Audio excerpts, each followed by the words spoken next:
Harry Potter and the Sorcerer's Stone by J.K. Rowling, page 222.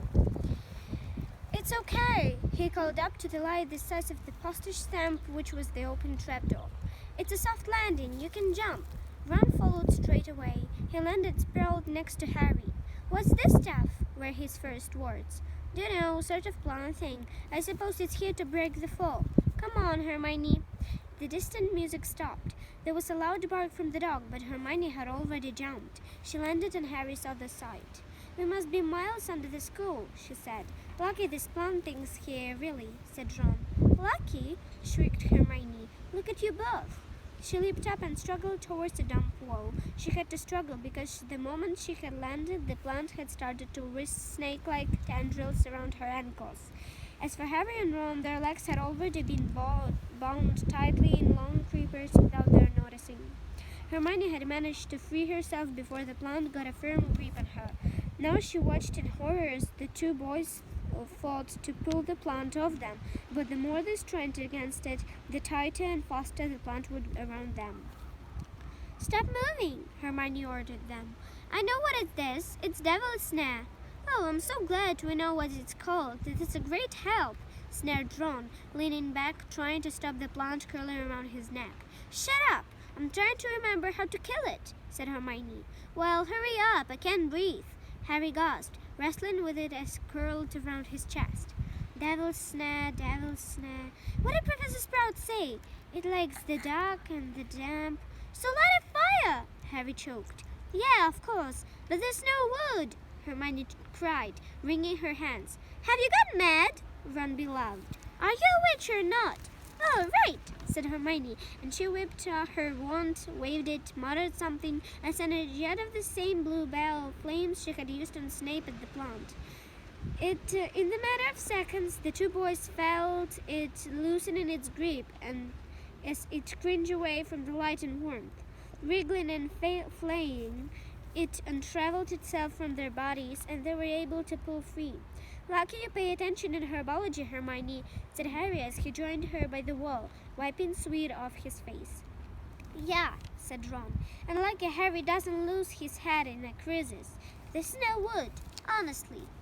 This way, said Harry, pointing down a stone passageway which was the only way on. All they could hear apart from the footsteps was the gentle drip of water trickling down the walls. The passageway sloped downwards, and Harry was reminded of Gringotts. With an unpleasant jolt of the heart, he remembered the dragons said to be guardian walls in the Wizard's Bank. If they met a dragon, a fully grown dragon, Norbert had been bad enough. Can you hear something? Ron whispered. Harry listened. A soft rustling and clinging seemed to be coming from up ahead. Do you think it's a ghost? I don't know. Sounds like wings to me. There's light ahead. I can see something moving. They reached the end of the passageway and saw before them a brilliantly lit chamber, its ceiling arching high above them. It was full of small, jewel-bright birds, fluttering and trembling all over the room. On the opposite side of the chamber was a heavy wooden door. Do you think they will attack us if we cross the room? Probably, said Harry. They don't look very vicious, but I suppose if all they swoop down at once, well, there's nothing for it. I'll run. He took a deep breath, covered his face with his arms, and sprinted across the room. He expected to feel sharp beaks and claws tearing at him any second, but nothing happened. He reached the door and touched. He pulled the handle, but it was locked. The other two followed him. They tugged and heaved the door, but it wouldn't budge, not even when Hermione tried her Alchemora charm. Now what? Said Ron. These birds. They can't be just here for decoration, said Hermione. They watched the birds soaring overhead, glittering. Glittering? They're not birds, Harry said suddenly. They are keys. Winged keys. Look carefully. So that must mean... He looked around the chamber while the other two squinted up at the floor of keys. Yes, look. Up broomsticks. We've got to catch the key to the door. But there are hundreds of them. Ron examined the lock on the door. We're looking for a big, old-fashioned one, probably silver, like the handle. They seized a broomstick each and kicked off into the air, soaring into the midst of a cloud of keys. They grabbed and snatched all keys. but they dived so quickly it was almost impossible to catch one. Not for nothing, though, was Harry the youngest Seeker in the century. He had a knack for spotting things other people didn't. After minutes waiting around through the willow rainbow feathers, he noticed a large silver key that had bent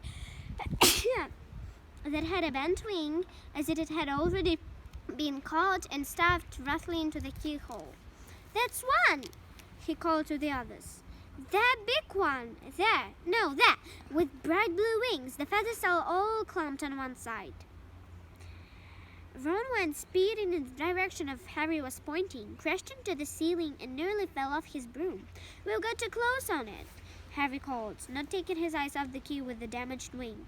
"Ron, you commented from above. Hermione, stay below and stop it going down, and I'll try and catch it. Right now!" Ron dived. Hermione rocked upwards. The key dodged them both, and Harry streaked after it. It sped towards the wall. Harry leaned forward and, with a nasty crashing noise, pinned it against the stone with one hand. Ron and Hermione's cheers echoed around the high chamber. They landed quickly as Harry ran to the door, the key struggling in his hand. He rammed it into the lock and turned. It worked! The moment the lock had clicked open, the key took flight again, looking very battered now that it had been caught twice. "Ready?" Harry asked the other two, his hand on the door handle. They nodded. He pulled the door open. The next chamber was so dark they couldn't see anything at all.